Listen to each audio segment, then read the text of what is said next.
আজ রান্না করবো আমি কচু শাক। প্রথমে আসন দেখিয়ে দিই কচু শাকগুলোকে। কচুগুলোকে রেখে শাকগুলোকে কেটে নেব। 2 গামলা কচু শাক নিয়েছি। গ্যাস চালিয়ে একটা কড়া বসিয়ে 1 চামচ জল দিয়ে কচু শাকগুলোকে সেদ্ধ করে নেব।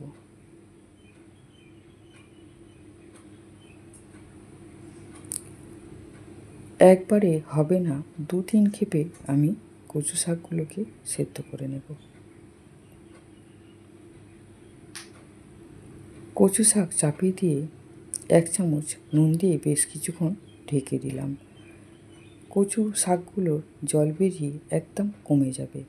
এরপরে বারে বারে অল্প অল্প কচু শাক দিয়ে আমি বাকি শাকগুলোকেও এইভাবে সেদ্ধ করে নেব।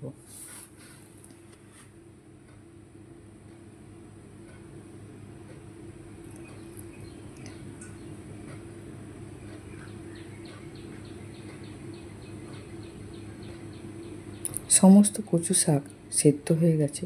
আমি একটা ছাঁকনিতে ছেঁকে জলটাকে ফেলে দেব। এরপরে গ্যাসের উপরে একটা কড়া বসিয়ে অল্প একটু সর্ষের তেল দিয়ে 100 গ্রাম চীনাবাদাম ভেজে নেব। এদিকে মশলাদানিতে আমার 5 ফোড়নটা বাড়ন্ত। 5 ফোড়নটা আমি বানিয়ে নিলাম। দিলাম 2 চামচ মৌরি, 1.5 চামচ মেথি, 1.5 চামচ কালো জিরে, রাঁধুনি 2 চামচ, আর দিলাম মৌরি 2 চামচ। সমস্ত কিছু একসঙ্গে মিশিয়ে মশলাদানিতে রেখে দিলাম। এদিকে বাদাম ভাজার পরে ওই কড়ার মধ্যে আরও একটু সর্ষের তেল দিয়ে 5-6 খানা শুকনো লঙ্কা বোঁটা শুদ্ধ দিয়ে দিলাম। 3টে তেজপাতা আর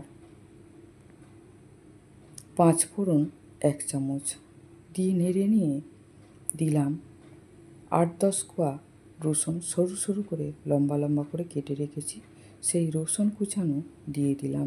দিয়ে নেড়ে চেড়ে একটু ভেজে নিয়ে 3টে বড় বড় সাইজের পেঁয়াজ কুচি দিয়ে দিলাম।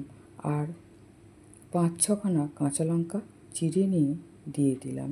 দিয়ে নেড়ে চেড়ে নিয়ে ভালো করে পেঁয়াজ রসুন ভেজে নিয়ে আমি দিলাম সেদ্ধ করে রাখা কচু শাক। দিয়ে পরিমাণ মতো হলুদ দিয়ে দিলাম। 1.5 চামচ আমি হলুদ দিয়েছি। অল্প একটু নুন দিয়েছি। সেদ্ধ করার সময় যেহেতু নুন দিয়েছি, নুনটা একটু ভেবেচিন্তে দিতে হবে। এরপরে 1 চামচ চিনি দিয়ে দিলাম। দিয়ে এইভাবে নেড়ে নিয়ে আমি জলটাকে শুকিয়ে নেব। কচু শাকে যতটা জল শুকনো হবে ততই খেতে ভালো হবে। তো ভালো করে কচু শাকে জল শুকনো করে নিলাম। নিয়ে ভেজে রাখা চিংড়ি মাছ আমি দিয়ে দিলাম। চিংড়ি মাছ ভাজাটা আমি দেখাইনি, তো চিংড়ি মাছ দিলাম, সেটাই দেখিয়ে দিলাম।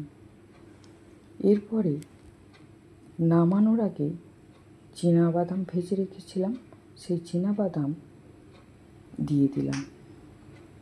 আগে থাকতে দিলে বাদামগুলো নেতিয়ে যাবে, ভালো লাগবে না খেতে, তাই নামানোর একটু আগে দিতে হবে।